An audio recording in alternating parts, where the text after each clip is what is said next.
One of the major formal elements Fernandez-Vera discusses in her book is, quote, the gap between player and the game, mediation. Mediation refers to how players interact with the game world, including UI, control schemes, and feedback mechanisms. In Disco Elysium, mediation is central to its storytelling and gameplay, as it lacks traditional combat and instead relies on dialogue and skill check-based internal monologues. Fernandez-Vera notes that, quote, understanding how the formal elements interrelate and how players make sense of and interact with them is what helps us build and understand why a game is remarkable or deplorable.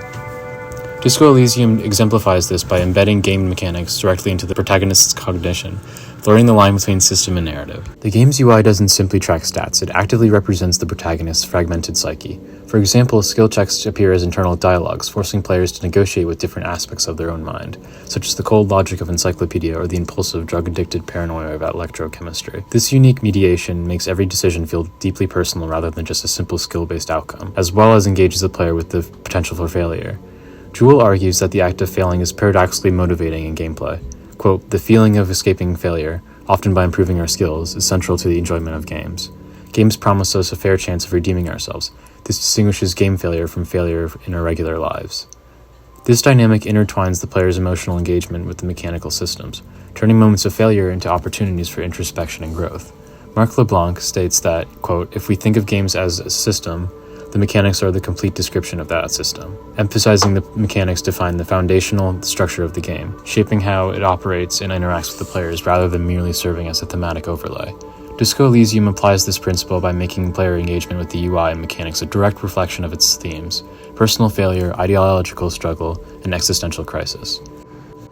Unlike traditional RPGs where stats empower the player, Disco Elysium uses mediation to make stats feel like an unreliable, often chaotic part of self-identity.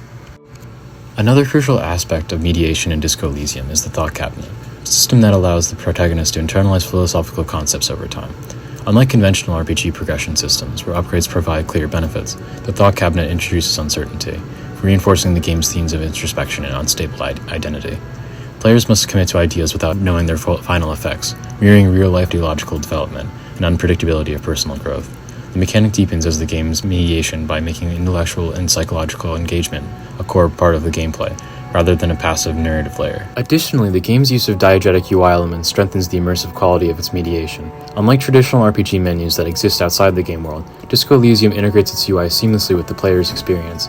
Dialogue options, skill checks, and thought processes are all presented as if they're occurring in real time within the protagonist's mind. This further emphasizes the connection between player choice and character development, making mediation of game mechanics an essential storytelling device, which is also effective in inducing flow. As Braxton Soderman explains, quote, according to flow theory, balancing current game challenges with a player's current skill level helps produce flow by completely absorbing players in a task. This balance is crucial for when challenges outstrip skills. Players feel anxious and frustrated, and when skills outstrip challenges, players get bored. By tying mechanics and narrative directly to character cognition, the game ensures that every moment of interaction carries the same emotional weight, maintaining this balance. Furthermore, the game's time progression system plays a subtle yet significant role in mediation. Unlike games with real-time or turn-based pacing, Disco Elysium advances time only when the player makes dialogue choices or interacts with objects, reinforcing the idea that cognition and introspection dictate the flow of the game world. This mechanic heightens the weight of every decision, as progressing through conversations can alter character relationships and event outcomes, demonstrating how Disco Elysium redefines what it means to roleplay, shifting the focus from external actions to the intrinsic, often unreliable workings of the human mind.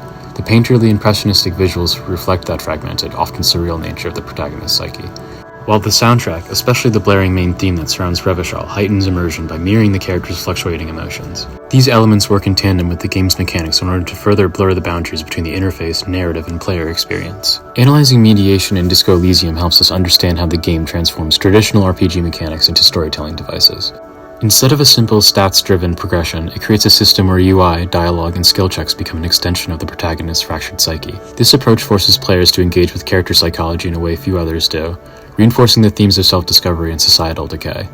Through its innovative mediation, Disco Elysium redefines what it means to roleplay, shifting the focus from external actions to the intricate, often unreliable workings of the human mind.